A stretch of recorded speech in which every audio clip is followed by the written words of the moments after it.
नमस्कार दोस्तों, आप देख रहे हैं नमो भारत न्यूज। मैं उत्तर शुक्ला। दोस्तों, कश्मीर से धारा 370 को हटाकर मोदी जी ने जो स्वच्छता अभियान चलाया था, अभी वो पूरी तरीके से समाप्त नहीं हुआ है। अभी कश्मीर की घाटियों में न जाने ऐसे कौन कौन से राज छुपे हुए हैं जिन्हें मोदी जी और उनके सिपाही खोज खोज कर बाहर निकाल रहे हैं। और उसी की कड़ी में मोदी जी ने एक और अब नया फैसला ले लिया है, जिसके बाद जम्मू कश्मीर के अलगाववादी नेता ऐसे तड़प रहे हैं जैसे बिना पानी के मछली।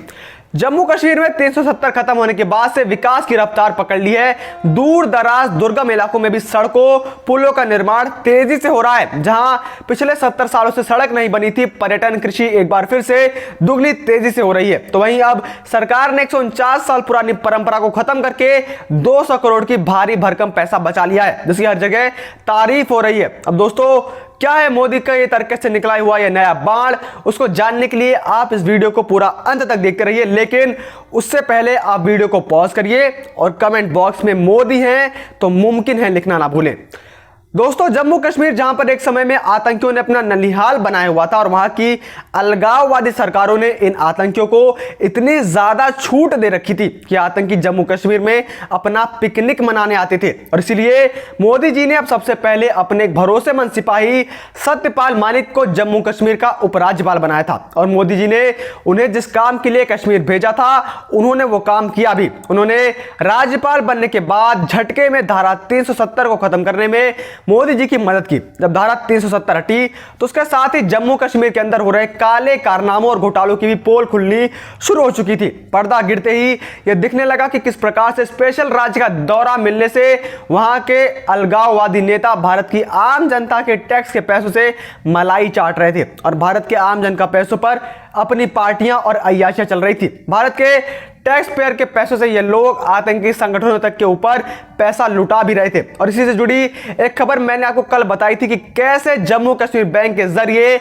आपका पैसा आतंकियों के भरण पोषण में लगाया जा रहा है। जो कमाई भारत का आम नागरिक रात दिन एक करके कड़ी मेहनत करके खून पसीना करके कमा रहा था, उन पैसों को जम्मू कश्मीर के नेता अपने अय्याशियों में उड़ा रहे थे। लेकिन अब मोदी जी ने इनकी अय्याशियों पर ताला लगा दिया है, जिसके बाद अब ये अलगाववादी नेता इस प्रकार से तड़प रहे हैं जैसे इन सांपों के ऊपर किसी ने तेजाब डाल दिया हो।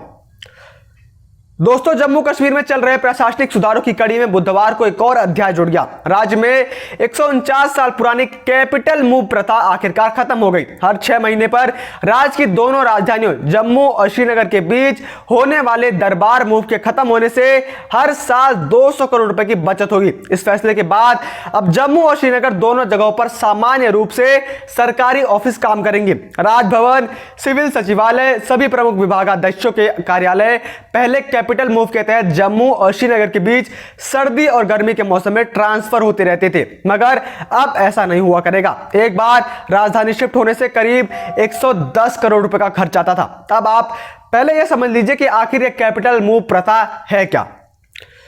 दोस्तों, दरअसल मौसम बदलने के साथ ही हर 6 महीने में जम्मू कश्मीर की राजधानी भी बदल जाती है। 6 महीने राजधानी श्रीनगर में रहती है और 6 महीने राजधानी जम्मू में। राजधानी बदलने पर जरूरी कार्यालय, सिविल सचिवालय वगैरह का पूरा इंतजाम जम्मू से श्रीनगर और श्रीनगर से जम्मू ले जाया जाता था। इस प्रक्रिया को दरबार मूव या कैपिटल मूव के नाम से जाना जाता है। राजधानी बदलने की यह परंपरा 1862 में डोगरा शासक गुलाब सिंह ने शुरू की थी।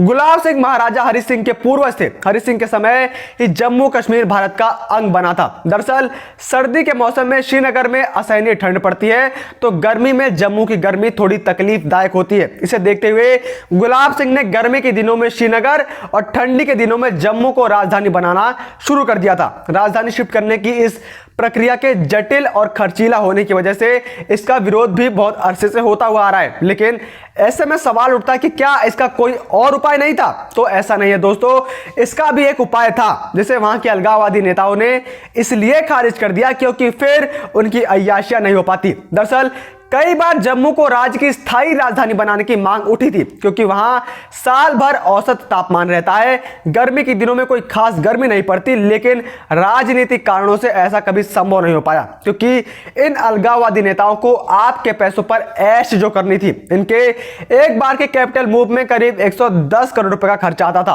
और जम्मू कश्मीर को स्पेशल राज्य का दर्जा मिलने की वजह से यह पैसा भी आपके और हमारे जेब से ही जा रहा था।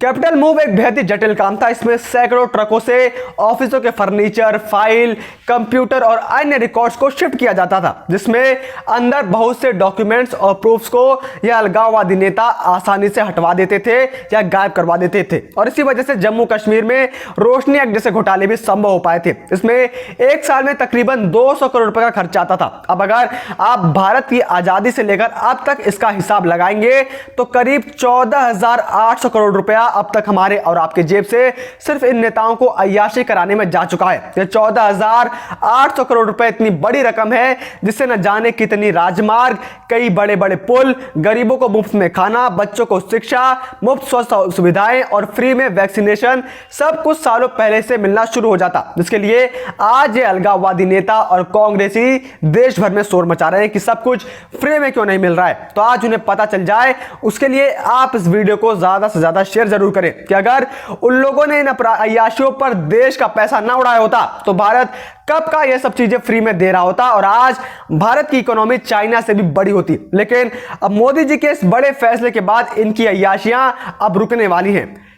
जम्मू कश्मीर की दो राजधानियों श्रीनगर और जम्मू के बीच शासन को 6 महीने के आधार पर स्थानांतरित करने और कैपिटल मूव कहे जाने की 149 साल पुरानी आधिकारिक परंपरा को अलविदा कहते हुए जम्मू कश्मीर सरकार ने कर्मचारियों को दिए गए आवास के आदेश को बुधवार को रद्द भी कर दिया।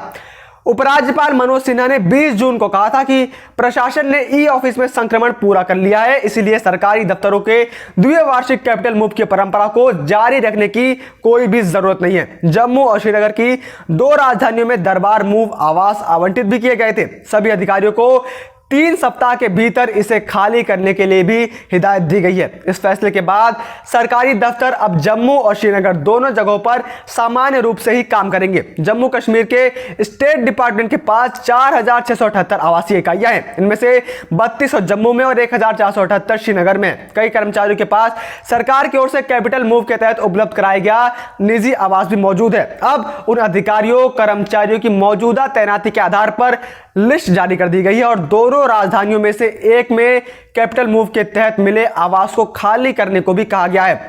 सिविल सचिवालय में 10,000 से ज्यादा कर्मचारी कार्य करते हैं और यह आदेश उन सब पर लागू होगा जो कैपिटल मूव का हिस्सा होते हैं। अब जहां पर एक तरफ इस फैसले के बाद आम जनता और जम्मू कश्मीर के लोगों में खुशी का माहौल है, तो वहीं दूसरी तरफ अलगाववादी नेता इसको लेकर मातम मना रहे हैं। उनके घर में मातम पसरा हुआ है। लेकिन क्या आप इस फैसले से खुश हैं या नहीं, आप नीचे कमेंट बॉक्स में कमेंट करके जरूर बताइए। और अगर आपको ये वीडियो पसंद आई हो तो आप इसको लाइक करना ना भूलें और इस वीडियो को आप ज्यादा से ज्यादा मात्रा में शेयर जरूर करें। जय हिंद, जय भारत। वीडियो को लाइक, सब्सक्राइब और शेयर करना ना भूलें। अपने विचारों को कमेंट बॉक्स में लिखकर हम तक जरूर पहुंचाइए।